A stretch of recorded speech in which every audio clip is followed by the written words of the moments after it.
NSA Influence. Hey, welcome to Global Media Studios down here with live podcast with Nia Renee. Hi. Welcome, Miss Nia. Thank Hey, you we're for going to be having me. talking about health today, aren't we? Yes, we are. Mental health. Tell me what's going on with today's mental health. So today's mental health, there's a lot. We need to step into more self-awareness. Good. We need to step into more the mindset of what it is that we really need before we pour outwardly. We need to pour inwardly. Good. So how is it going to help the people of today, okay? Especially speakers or the type of individuals themselves. How can they really dive into what you're doing? Because it's very well needed, very much needed. Yes. So I'm a narcissistic abuse recovery coach. And Say that one more time, real slow for our folks out there. Yeah. I'm a narcissistic abuse recovery coach. Get out. Yes. I help abuse survivors break free from emotional wounds and build thriving relationships deep-rooted in self-trust and intention. Let's talk about their relationships. Yeah. How are we going to really salvage out?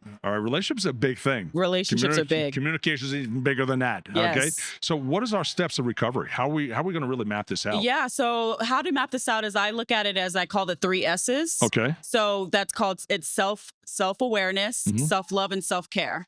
And it's much deeper than self-love, and self-care is much deeper than bubble baths, champagne, bubbles, and just, it's more than that. It is taking a deeper look into the things that we need and taking a deeper look at giving ourselves permission to rest when our body needs to rest. I love it. Giving ourselves permission to say no. Okay. Giving ourselves permission to really ground into our power and step and firm into what our purpose is. And sometimes we might not know what that is. Yeah.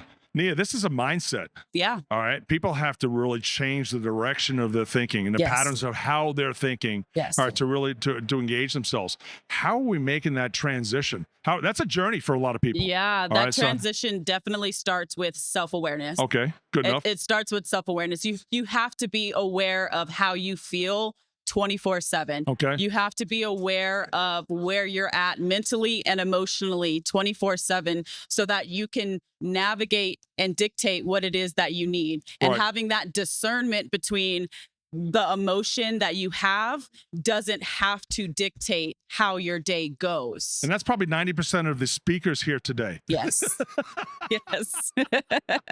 Those speakers are clients as well, all right? Yes. But how do we engage those folks? I mean, how do they find you? How do they talk to you? Because this is a different business card. This is a different title for a business card than I've seen before. Yeah. All right. So how do people really start to engage or realize that they need your service? Yeah. So I do a lot of social media outreach. That's where a lot of people find me. I do a lot of skits that show the breakdown of relationships, and it just using my own story to give real life examples to how relationships can look when you're with a narcissistic person or a toxic person or an abusive person, whatever label you want to put on it, right? Narcissism tends to be overused.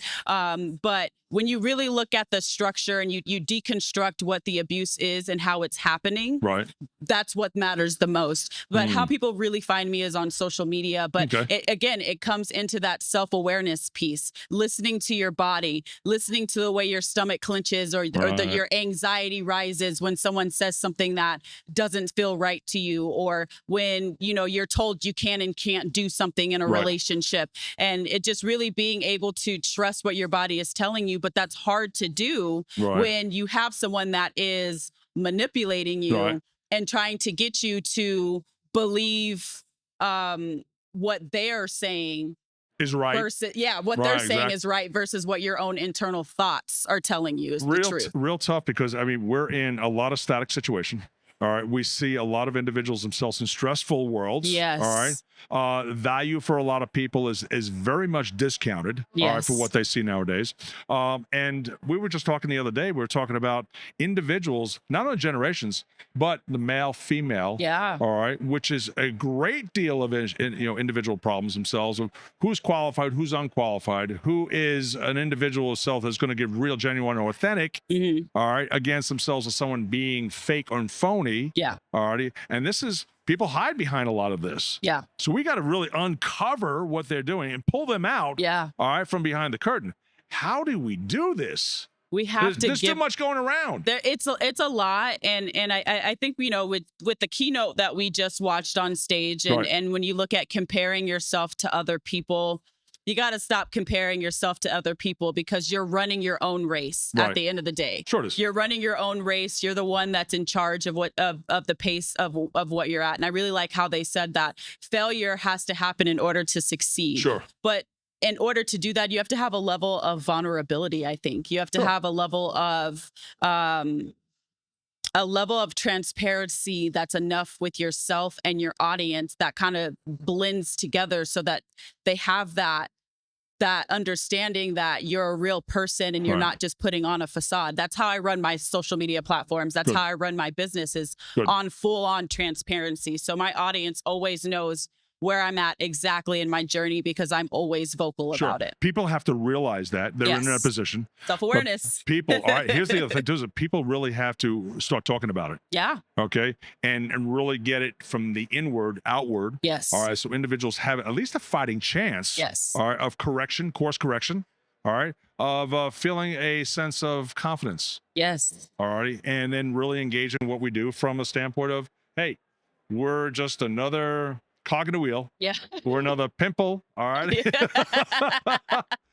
Another and pimple. really, we are worth. Yes. And I think there's a lot of individuals themselves. You could turn around and say, okay, read this self-help book and you'll be better.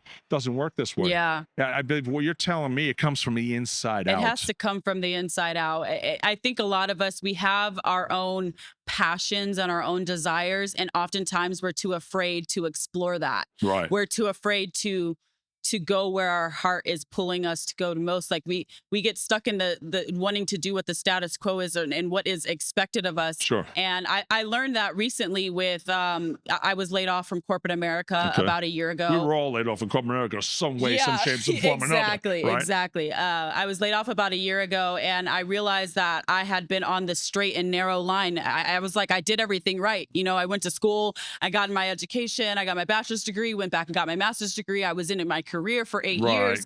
I did what was expected of me, and it still didn't go as planned. And so sometimes when we have a golden moment that pops up for us to see, sometimes we're a little too afraid to take that, because we're not willing to step off that path that we were told that we're supposed to be on our whole entire lives. And so for me, that's been the biggest part of my journey, is trusting the path of where I'm supposed to be going. Can change. Sure it is. Change is tough for people, all right, to understand or to grasp, all right? Habit is easy. Yes. All right, breaking the habit becomes extremely hard. Yes. All right, and so I'm thinking itself within the world that you're working in, and the people, all right, gender specificity, gender identification, all right, is extremely very important. Very important. All right. And then we get to generationals. Yes. All right. And so from those two, that's a constant fight for an individual like yourself. Yes. Right? I mean, I'm battling a ton of just stopping the cycle of generational trauma that has been passed down from generations. And I think my generation, or the millennials, are really starting to realize a lot of the generational trauma that was passed down to us is not our weight to bury. It's not our weight to carry. And we are learning to put down the weight that no longer serves us to be holding on to. You know, I've done a lot of work in the generations, and each generation has its own set of issues. Yes. All right, without a doubt.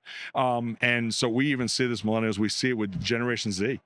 Okay. And these folks themselves, different mindset, different way of communicating, different way of relating. Okay. A different set of rules and a whole different set of problems. Yes. Okay. And so your business has got to be well versed. Yeah. Well flexible. Yeah. Already, and engaging to sales across the generations and in gender. Yeah. You know, and so, you know, working with, where do you find your clients most? I mean, is it more of the male or female or combined? Is it marriage couples? I do have a large women demographic following base. Yeah. But I actually have a few clients. I have a few non-gender conforming clients as well. Good. And so I've seen across the spectrum. I have male clients, but I think I said the largest audience I have is the women, women for sure. But yeah, I definitely work with all genders. I work with all, I'm all inclusive. Good. It should be, right? Yeah. Flexibility. Yes. So, Nia, if there's one particular piece that we can leave with our audience today, okay, what would be that one piece of advice, interest? idea, opportunity, Yeah. that they should seek you out.